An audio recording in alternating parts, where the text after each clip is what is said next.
Bom, e ainda falando da Covid-19, a gente sempre aborda as reações dos adultos diante da doença, porque as crianças até então quase não tinham apresentado problemas. Mas, recentemente, o número de crianças com a Covid tem aumentado, talvez por uma maior testagem, né? Esses casos venham sendo identificados. Sobre esse assunto, eu converso com a alergista e imunologista Lorena Diniz. Boa tarde, doutora. Bem-vinda ao TBC Notícias, primeira edição. Boa tarde a todos. Bom, os sintomas da Covid são um pouco diferentes assim nas crianças? Geralmente as crianças elas são assintomáticas ou sintomáticas leves. Apenas alguma coriza, que é o escorrimento do nariz, escorrimento aquoso, espirros esporádicos, uma tosse e uma febre baixa. Mas a gente está vendo também alguns casos de um pouco mais graves, né? Fazendo com aqueles quadros de doença inflamatória sistêmica, que também a gente tem visto, né, um aumento com crianças com Covid.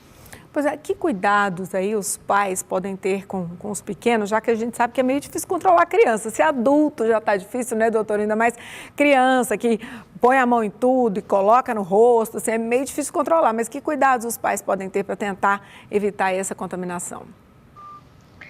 É muito difícil evitar, né? Se o adulto em casa pegou o pai ou a mãe pegou o Covid porque continua trabalhando e as crianças estão em casa por estarem em home, né, educacional, é muito difícil, principalmente as crianças que não saem de casa, se habituarem a utilizar máscaras quando chegam perto desses pais que trabalham fora de casa.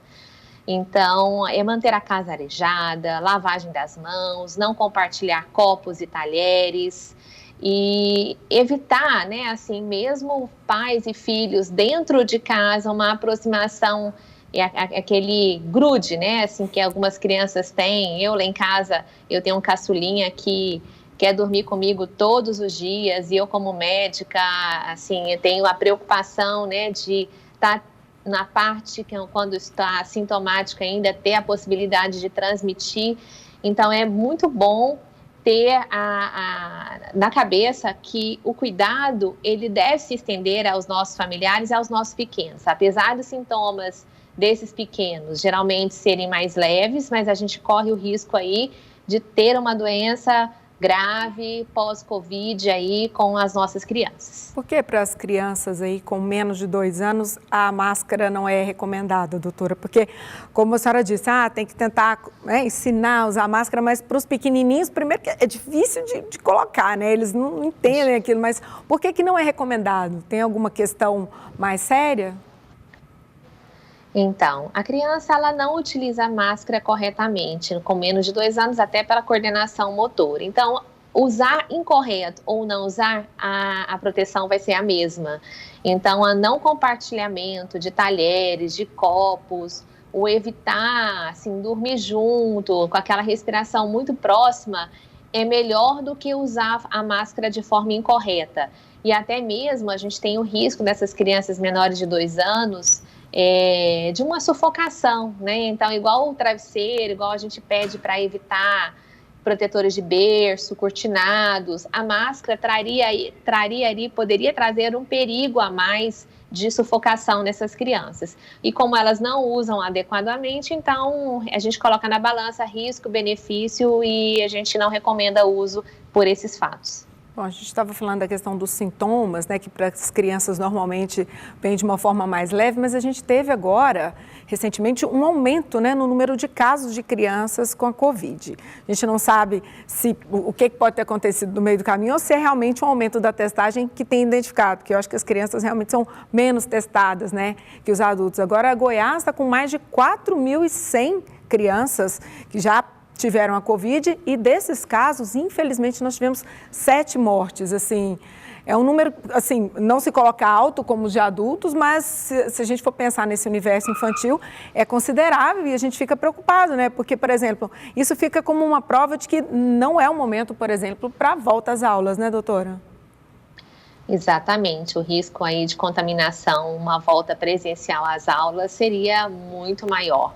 Se nós pais que estamos saindo de casa, trabalhando, estamos, né, levando esse risco no retorno do trabalho para o domicílio, para as nossas crianças, imagina se tivesse aí a volta às aulas, que não é todo mundo que tem o mesmo cuidado. Então, isso poderia fazer uma pluralidade muito grande de contatos e possibilidade de adoecimento muito maior. E, de fato, eu falo assim que os filhos são a nossa riqueza maior. Então, esse número aí em porcentagens é pequeno, mas para uma mãe, 1% é 100%. Então, a gente tem que cuidar para nossas crianças não pegarem o Covid. Pois é, falando que normalmente os sintomas são leves, mas tem essa síndrome, né, inflamatória multissistêmica pediátrica, o nome disso. Mas assim, na prática, que sintomas essa síndrome traz aí, causa nas crianças? Porque a gente está observando que tem aumentado o número de casos dessa síndrome, já foram quase 200 crianças, pelo menos até o final do mês, quase 200 crianças tinham sido acometidas com essa síndrome e me parece que dá um trabalhão, é sério isso, né? É uma síndrome séria, é uma explosão aí de reação inflamatória dentro do organismo, que levam vários sintomas e sinais. Um sinal de alerta para a mãe ficar de olho para saber se seu filho está ou não desenvolvendo essa síndrome é a febre persistente. É uma febre que não cessa menos de 5 dias. É uma febre que só passa com remédio e daqui 4 horas ela está voltando.